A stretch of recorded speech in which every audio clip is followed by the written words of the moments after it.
Olá, amigos, tudo bem? Como vocês estão? Eu espero que muito bem. Hoje eu estou aqui para mais um vídeo da nossa série O Seu Direito na Prática.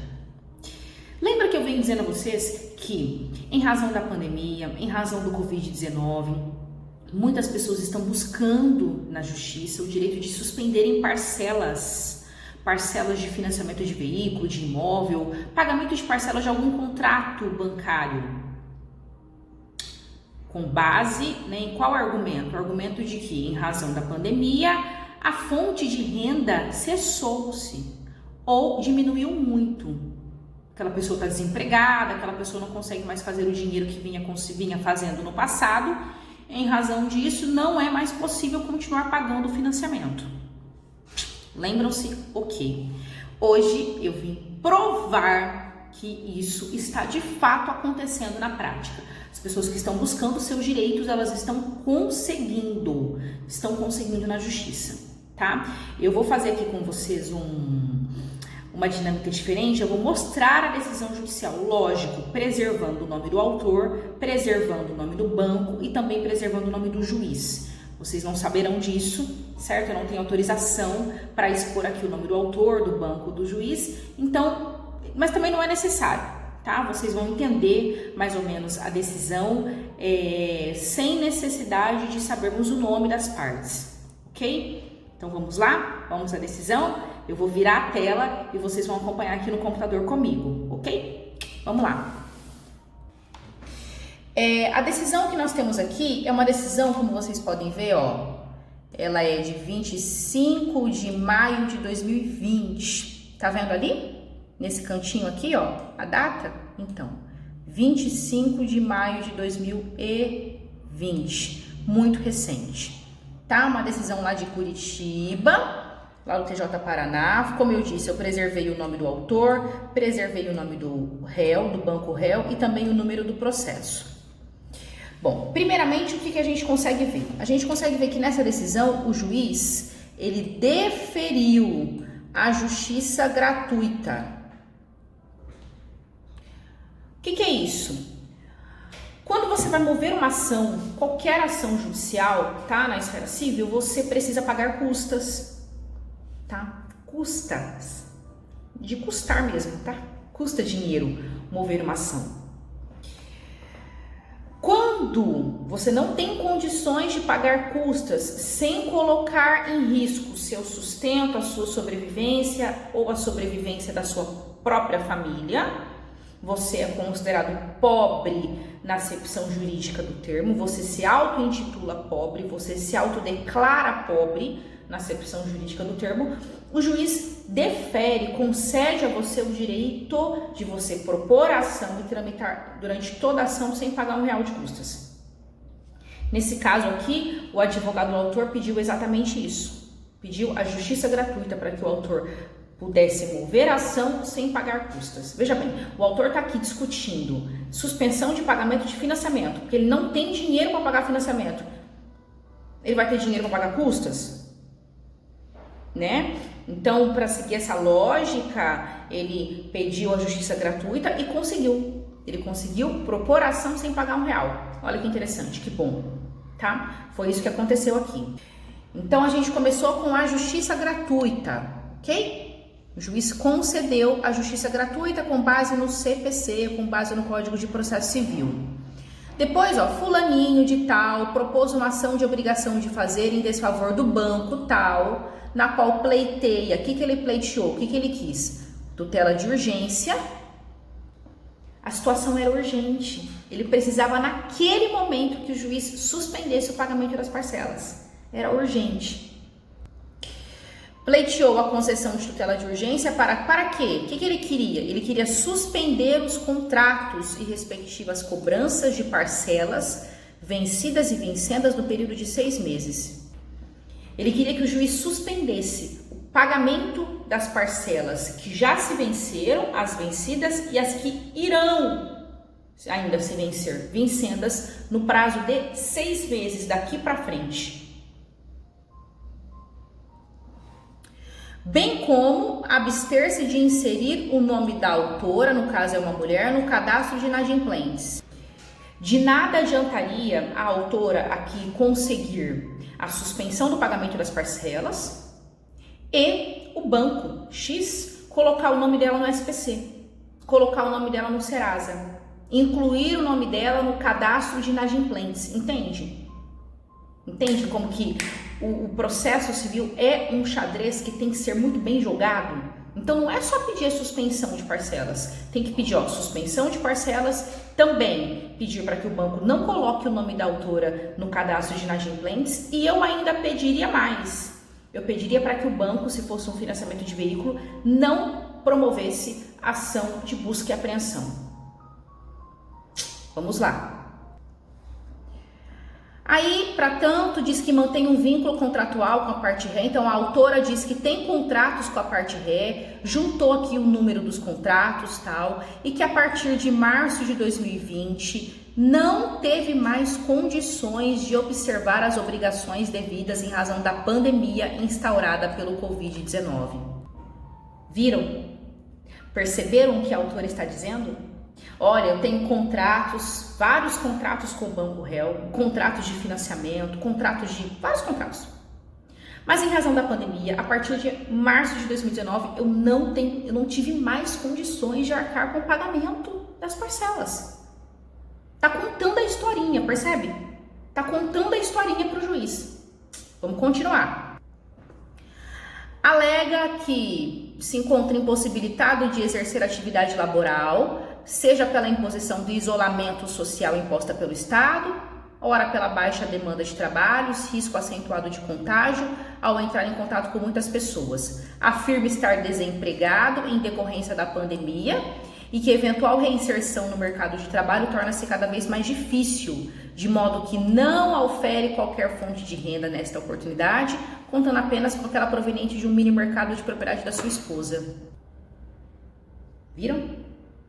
Ele está dizendo aqui o seguinte: eu estou impossibilitado de exercer a minha atividade laboral, eu estou impossibilitado de exercer o meu trabalho em razão do isolamento social provocado pela pandemia, estou desempregado, não estou oferindo nenhuma fonte de renda, não tenho renda e estou vivendo unicamente no mini mercado da minha esposa. Isso foi o que ele disse aqui, certo? Vamos lá. Teve ainda suas vendas e faturamento prejudicados, tá? Impossibilitando o pagamento das parcelas de financiamento. Aduz que solicitou a suspensão das cobranças de parcelas vencidas e vencedas por meio de notificação extrajudicial com aviso de recebimento para a instituição financeira sem obter qualquer resposta pela casa bancária, razão pela qual pugna pela tutela de urgência acima descrita. Veja bem, aqui o autor já tinha enviado uma notificação extrajudicial ao banco pedindo: banco, eu não estou conseguindo pagar as minhas parcelas, suspenda aí para mim, vamos negociar, vamos sentar e conversar amigavelmente. O que o banco fez? Nada, nem enviou resposta, ignorou. O que o autor fez? Teve que buscar a justiça. É isso que está acontecendo, muito assim. Né? Aqui no escritório eu vejo isso muito acontecer.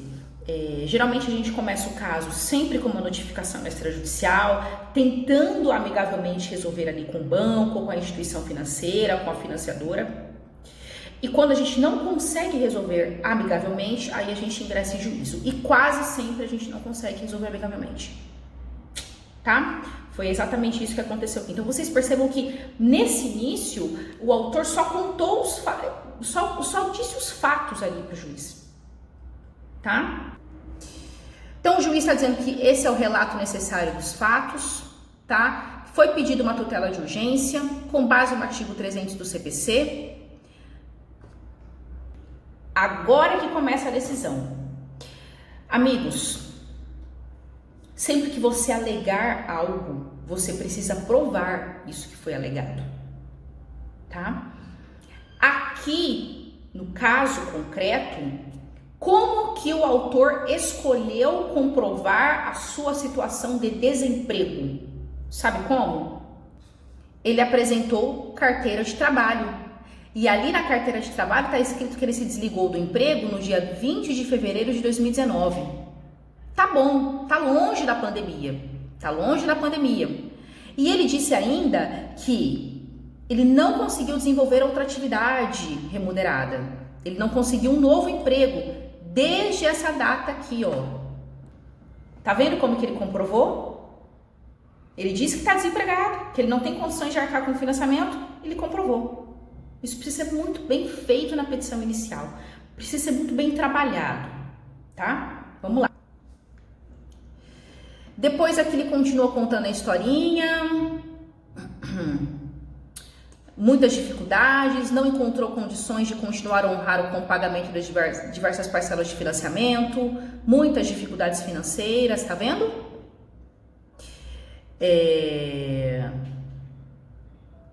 Aí o juiz vem e diz assim, ó, não se trata de relativizar o valor da prestação por conta a medida que equivaleria à revisão contratual ou mesmo isentar a obrigação e no período em questão, mas meramente de prorrogar o vencimento das parcelas por período certo e a fim de assegurar que a parte se restabeleça financeiramente ou pelo menos tenha condições favoráveis no mercado para que possa desenvolver suas atividades de qualquer maneira. Então, o que o juiz está dizendo aqui, ó, o juiz está dizendo o seguinte, eu vou decidir e eu não vou decidir no sentido de revisar uma cláusula do contrato. Ele não vai entrar nesse mérito, ele não vai mergulhar tão profundo, ele vai apenas prorrogar o vencimento das parcelas para o momento futuro. O momento no qual o autor já estará restabelecido financeiramente. O autor já estará bem financeiramente para honrar o pagamento dessas parcelas. Foi isso que o juiz disse aqui, tá? Continuando. Aí o juiz continua explicando questões mais técnicas, tá? Que eu não vou trazer para vocês aqui para não ficar muito cansativo.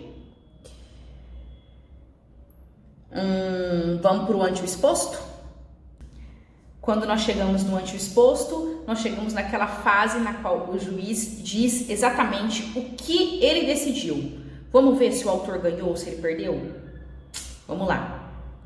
Ante o exposto, defiro o pedido formulado pela parte autora e determino que que o banco réu, se abstenha de efetuar cobranças pelos contratos tais, inclusive de proceder à inscrição do nome do autor nos órgãos de proteção aos créditos pelos débitos decorrentes dos referidos contratos, referentes a parcelas vencidas e não pagas, a partir de março de 2020, sobretudo em relação àquelas que se venceram no período de 180 dias, 6 meses, contados da publicação dessa decisão. Vitória. Felicidade ao autor. Ele ganhou. O juiz deferiu o pedido formulado pelo autor, determinou que o banco réu não faça as cobranças das parcelas daqueles contratos, determinou que o banco réu não insira o nome do autor no SPC, no Serasa, nos cadastros de proteção ao crédito. Por quanto tempo? Por 180 dias. Ganharam. E mais, suspendendo-se os vencimentos das respectivas parcelas, tudo sob pena da incidência de multa diária de R$1.000. Se o banco réu não cumprir isso que o juiz determinou aqui, ele pagará a multa de R$1.000 por dia. Por dia. Isso também a gente geralmente pede na petição inicial, tá? Pede multa diária. Okay. Intime-se o banco réu pessoalmente. Cite-se, intime-se no prazo de 15 dias. Abriu a fase de contestação. Certo? Finalizou aqui, decisãozinha de 25 de maio de 2020. Fresquinha, super recente, para que você tenha essa segurança aí jurídica. Será que as pessoas estão ganhando esse direito? Sim, elas estão ganhando esse direito. Corra atrás do seu. Fique sofrendo aí não. Se você conhece um advogado da sua confiança, Já tentou uma notificação extrajudicial? Não conseguiu suspender o pagamento das parcelas do seu financiamento? Ingresse em juízo. Promova ação judicial. Exponha os seus fatos, exponha a sua dor ao Poder Judiciário, porque é dever do Judiciário olhar para a sua dor e tutelar o seu direito. Tá certo? Por hoje é isso. O seu direito na prática está no ar. Até mais.